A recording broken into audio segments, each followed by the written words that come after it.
Market Nagamman ஆலயத்தில் அம்மனுக்கு அபிஷேகம், அலங்காரம் மற்றும் தீபாராதனை நடைபெற்றதுடன் பக்தர்களுக்கு பிரசாதம் வழங்கப்பட்டது. இதனைத் தொடர்ந்து காய்கறி வியாபாரிகள் சங்க திருமண மண்டபத்தில் மாபெரும் அன்னதானம் நடைபெற்றது. மாலை நேரத்தில் சுவாமி ஐயப்பனுக்கு பூமாலைகளால் அலங்காரம் செய்து படிப்பூஜை நடைபெற்றது. இந்த நிகழ்ச்சியில் பொதுமக்கள், குருசாமிகள், ஐயப்ப பக்தர்கள் மற்றும் வியாபாரிகள் பலர் கலந்து கொண்டு வழிபட்டனர். காய்கறி மார்க்கெட் வியாபாரிகள் சார்பில் இந்த படிபூஜை மற்றும் அன்னதானம் விழா ஆண்டுதோறும் நடத்தப்பட்டு வருகிறது. செய்தியாளர் கார்த்திக்.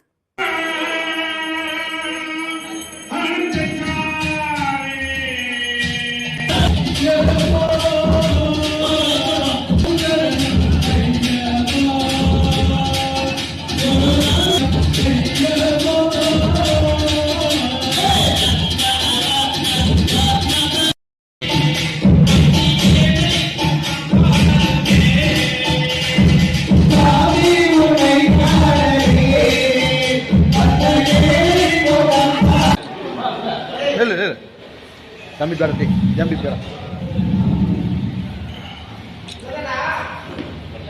Oh,